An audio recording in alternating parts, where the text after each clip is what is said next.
يلجررون. Is that...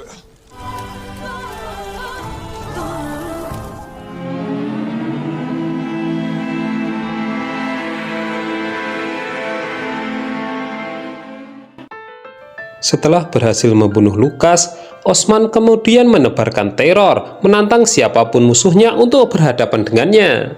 Lalu ditunjuklah Altuga dari pihak Mongol dan Hristo dari pihak Bizantium. Namun di waktu yang sama, Osman juga memanggil para prajuritnya yang sudah ia selipkan di antara para penduduk. Ditambah lagi kemunculan Orhan dan Aladin yang berhasil melepaskan para tawanan, sehingga menambah keributan di arena. Osman memberikan efek kejut, melemparkan tombak ke arah Ulugan, namun justru yang terkena adalah wajah Ilbay. Setelah itu, para prajurit Osman yang lain datang dengan membawa asap, yang memungkinkan semua untuk lebih mudah keluar dari arena. Sementara itu, Maryam masih kepikiran suara ibunya yang ia dengar di mimpi sama seperti yang diucapkan Balahatun. Dan tidak seperti yang diceritakan bibinya, Balahatun ternyata baik terhadap semua orang, termasuk dirinya. Jelas itu membuatnya semakin dilema dan melemahkan niatnya untuk membalas dendam. Sementara itu, Ulugan dan pasukannya terus mengejar Osman. Ia tidak mau kehilangan buruan. Beruntung medan yang dilewati terlalu rimbun, sehingga menyulitkan pencarian. Ditambah lagi, Osman dan pasukannya sangat cerdik. Mereka membagi barisan menjadi dua bagian. Alasan Osman tidak mau menghadapi mereka karena situasinya yang tidak tepat. Lagi pula jumlah pasukan mereka yang sedikit. Di sisi lain, Sofia menyayangkan kematian Lukas. Maka dari itu semua kesalahan ia limpahkan ke penjaga arena dan kemudian mereka dieksekusi. Sofia menginformasikan kematian Lukas dengan menulis surat kepada Kaisar dengan harapan akan mendapatkan efek dari kemurkaannya. Altuga dibuat bingung dengan jejak kaki kuda Osman yang terbagi-bagi. Melihat hal itu, Ulugan mengeluarkan seluruh pasukannya untuk mencari, sementara dia akan kembali ke suku. Kembalinya Osman dengan selamat disambut oleh keluarga dan rakyatnya. Dia lantas mengumumkan telah menghabisi Lukas, bahkan dia adalah orang yang telah menghabisi calon cucunya. Dan ini dianggapnya sebagai permulaan kebangkitan. Di waktu yang sama, para bayi yang ditekan Lukas kini memihak Osman. Holovira terus mengkhawatirkan suaminya, namun melihatnya kembali dengan selamat ia sangat senang. Bukan hanya untuk dirinya, melainkan untuk bayinya juga. Selama kepergian Orhan, Gonca yang telah menjaga Holovira. Hanya saja dia tidak mengharapkan apapun kecuali keselamatan Holovira karena pernah pada posisi yang sama. Sofia meminta pertanggungjawaban Ulugan karena kehilangan Osman. Tentunya komandan Mongol itu justru balik mempertanyakan itu akibat mata-matanya yang pengkhianat serta adik Begum Hatun juga. Di situ Sofia membantah mata-matanya tidak pernah berkhianat. Namun Ulugan tidak mau tahu dan mengancam siapapun untuk segera mencari Osman, jika tidak ini kesempatan terakhir. Sementara itu di tenda penjara, Altuga dibuat frustasi. Charkutai tidak mau memberitahukan keberadaan Osman. Bahkan dia rela mati sebagai konsekuensinya.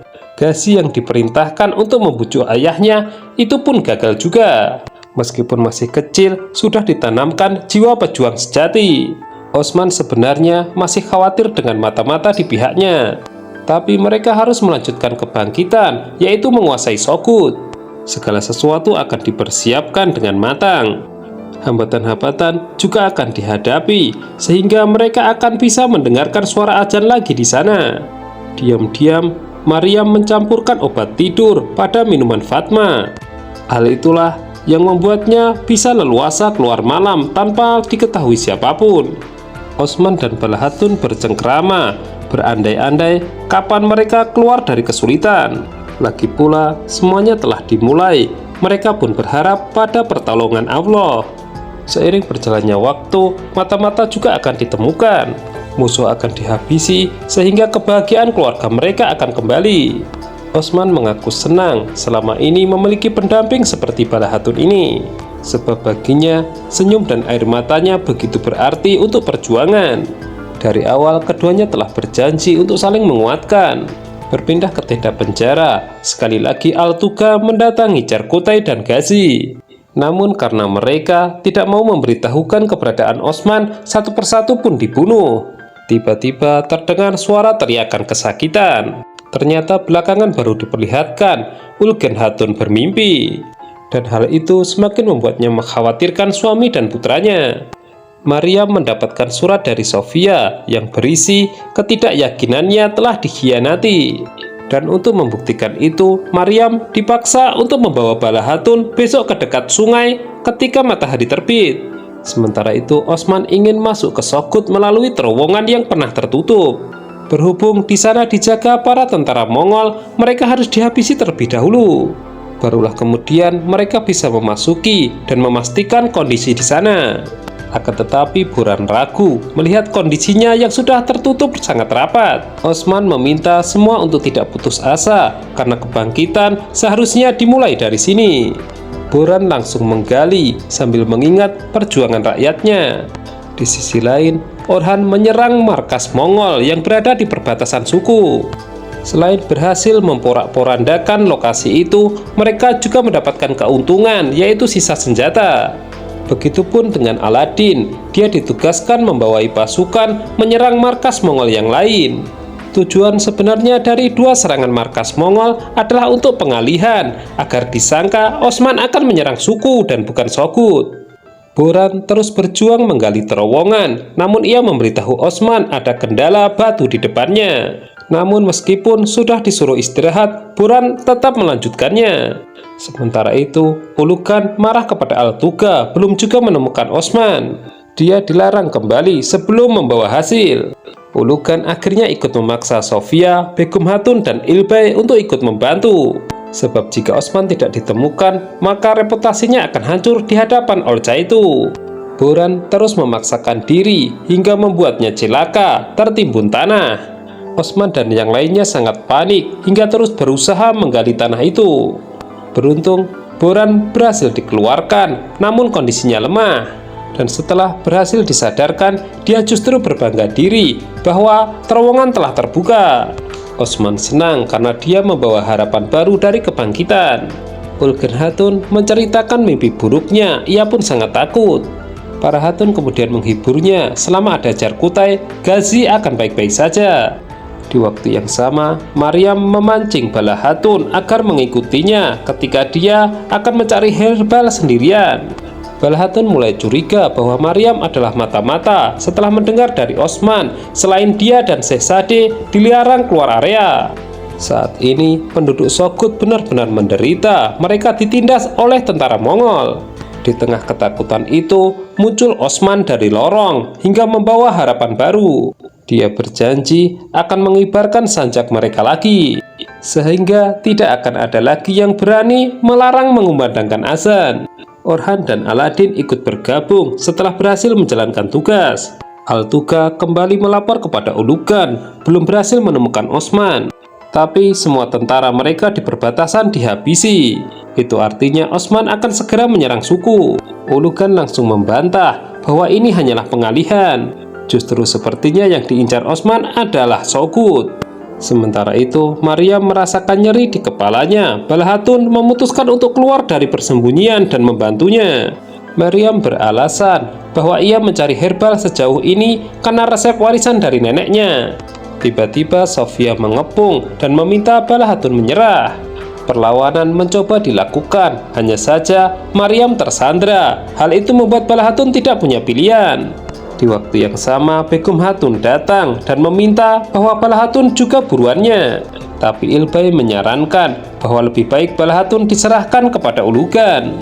Sementara itu, para Hatun kebingungan, tidak bisa menemukan Bala Hatun yang terakhir kali dilihatnya mengikuti Maryam. Lalu mereka memutuskan untuk mencarinya sekaligus memberitahu Osman. Di Sogod, Osman dan pasukannya mulai bergerak, satu persatu penjaga Mongol dihabisi. Bahkan setiap sudut disisir untuk memudahkan jalan menuju penginapan. Ketika semua dirasa aman, barang-barang yang mereka bawa dikeluarkan, dan ternyata itu adalah bahan peledak. Salah satu tentara Mongol disengaja dibiarkan Osman agar memanggil teman-temannya berkumpul di area penginapan. Dan di dalam penginapan ditemukan persenjataan Mongol yang kemudian mereka sita. Ulugan dan pasukannya tengah dalam perjalanan, namun langsung disuguhkan pemandangan yang memilukan, di mana Sogod terbakar hebat. Hal itu mendorong mereka untuk segera tiba di lokasi. Para Hatun menemukan mayat pengawal Bala Hatun yang telah dilukai tentara Mongol. Dari situ dibuat kesimpulan bahwa Bala Hatun diculik dan harus segera melapor kepada Osman. Bala Hatun bersama Maryam dibawa ke suku dan Begum Hatun ingin mempermalukannya di hadapan rakyatnya sendiri. Namun ternyata itu tidak membuat efek apapun, apalagi ketika Bala Hatun diminta tunduk kepada Begum Hatun, ia menolak. Justru sorak-sorai dukungan dari rakyat membela Bala Hatun karena dia dianggap berani melawan penindas. Ilbay tidak ingin calon istrinya dipermalukan dan menyuruh Bala Hatun serta Maryam dibawa ke penjara. Carkutai dan Gazi juga mendengar Bala Hatun menjadi tawanan. Meskipun begitu, mereka tidak patah semangat dan justru yakin Osman akan menyelamatkan mereka. Dan kalaupun mereka mati di tangan Altuga, itu tidak mengapa. Bala Hatun diberitahu penjaga Mongol bahwa Carkutai dan Gazi ditawan di tenda samping. Sementara itu Maryam meminta maaf sehingga menyalahkan Bala Hatun. Ia takut Osman akan menyerah, namun Bala Hatun tidak sependapat dengannya. Pertempuran di Sogud terus membara demi memperebutkan lokasi tersebut. Saruca telah berjanji mengambil tanggung jawab kepada Osman mengibarkan bendera Kayi. Bala Hatun mengajak Maryam untuk tidak usah khawatir, mereka akan menemukan cara untuk kabur. Datanglah Begum Hatun untuk memprovokasi Bala Hatun bahwa suku dan tendanya telah menjadi miliknya. Bala Hatun lantas memancing ada satu hal yang tidak bisa ia miliki. Rasa penasaran itu mendorong Begum Hatun untuk masuk ke dalam tenda untuk mengetahui jawabannya. Bala Hatun menjawab satu hal itu adalah Osman. Keduanya lantas bertarung yang mengakibatkan Begum Hatun pingsan untuk sementara. Bala Hatun dan Maryam kemudian bekerja sama untuk menyelamatkan Carkutai dan Gazi. Sayangnya selama pelarian mereka terus dikejar. Kembali ke pertempuran Sogud, semua terus berjuang hingga titik darah penghabisan. Terlihat Saruca menaiki menara untuk mengibarkan bendera Kayi. Dan meskipun beberapa kali lengannya terkena anak panah, ia tetap berhasil melaksanakannya. Itu artinya kemenangan telah diraih. Anehnya, Ulugan terkesan membiarkan, karena setelah ini dia yakin Osman akan menyerang suku dan ia sudah menyiapkan perangkap. Bala Hatun dan yang lainnya sebenarnya terdesak, namun rakyat tiba-tiba membantu dengan memblokade jalan. Bahkan kuda Alaca dan yang lainnya sudah disiapkan agar mereka bisa kabur. Meskipun begitu, Begum Hatun tidak tinggal diam. Dia mengajak Ilbay dan Sofia untuk ikut mengejar. Sementara itu, sesuai janji Osman, di Sogud kembali terdengar suara azan. Osman begitu dipuja oleh rakyatnya. Namun ia menolak segala pujian dan justru sangat bangga dengan rakyatnya yang tidak pernah putus asa. Negara dan tanah ini adalah milik mereka. Sudah seharusnya mereka merebutnya kembali dari tangan penjajah. Tiba-tiba datang kabar buruk menghinggapi Osman bahwa Bala Hatun diculik. Setelah kronologi diceritakan tanpa menunggu waktu, mereka langsung mencarinya. Bala Hatun memerintahkan Carkutai untuk mengecoh para pengejar, sedangkan Gazi akan ikut bersamanya. Sayangnya Begum Hatun sudah hafal dan tidak ingin terkecoh oleh kelabuan dari Bala Hatun. Maka dari itu ia memilih beda jalur sendiri dari teman-temannya. Tebakannya itu benar sehingga bisa menembak Bala Hatun dengan anak panah. Melihat situasi ini, Bala Hatun menurunkan Maryam dan Gazi agar mereka bersembunyi. Alhasil tinggal Bala Hatun dikejar sendirian. Dia menemukan sebuah gubuk untuknya beristirahat sekaligus menyembuhkan luka. Perapian segera dipersiapkan. Bala Hatun kemudian mengobati lukanya dengan menggunakan besi panas. Masalahnya Begum Hatun dengan cepat menemukan tempat persembunyian dirinya. Sebelum membuat perhitungan, Begum Hatun terlebih dahulu melukai dan melepaskan kuda Alaca. Hal itu ternyata memancing Bala Hatun untuk keluar dan kemudian melawan dirinya. Maryam dan Gazi sepakat untuk tidak meninggalkan Bala Hatun sendirian karena dia telah menyelamatkan mereka. Pertarungan syarat emosi antara Bala Hatun dengan Begum Hatun terus berlangsung hingga masuk ke dalam gubuk. Dan dengan kelicikannya, Begum Hatun berhasil membuat Bala Hatun pingsan. Berhubung ada perapian, Begum Hatun memiliki ide membakar Bala Hatun hidup-hidup bersama gubuk tersebut. Tak lama berselang, dua pembantu Begum Hatun datang. Sedangkan Gazi dan Maryam hanya bisa menyaksikan dari tempat persembunyian. Gazi diperintahkan untuk mencari ayahnya, sementara Maryam berjanji akan menyelamatkan Balahatun. Di sisi lain, Osman menemukan kuda Alaca dalam keadaan terluka. Hal itu membuatnya semakin khawatir dengan yang menimpa istrinya. Balahatun sadar dan ia berusaha untuk keluar. Sayangnya, asap terlalu tebal. Salah satu pembantu Begum Hatun yang kebetulan mengenakan baju merah ditugaskan untuk menunggu gubuk itu hingga menjadi abu. Dan perlahan-lahan Balahatun merasakan sesak hingga membuatnya pingsan lagi. Sementara itu, Maryam terus perang batin apakah ia harus menyelamatkan Balahatun atau tidak. Gazi ternyata bertemu dengan Osman dan rombongan sehingga bisa menunjukkan tempatnya. Namun sesampainya di sana, Osman hanya tertegun menyaksikan gubuk yang telah terbakar habis. Terlihat Maryam berdiri di sana. Osman melompat ke dalam api dan melihat sesosok mayat yang telah terbakar habis.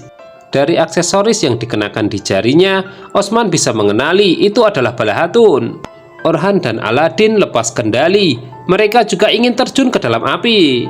Osman pun berteriak tidak percaya harus kehilangan istrinya dengan kondisi tragis seperti itu. Padahal jika kita runut ke belakang, sepertinya Balahatun diselamatkan oleh Maryam. Dan wanita yang terbakar itu adalah pembantu Begum Hatun. Dan apakah benar prediksi ini? Kita nantikan aja di episode berikutnya.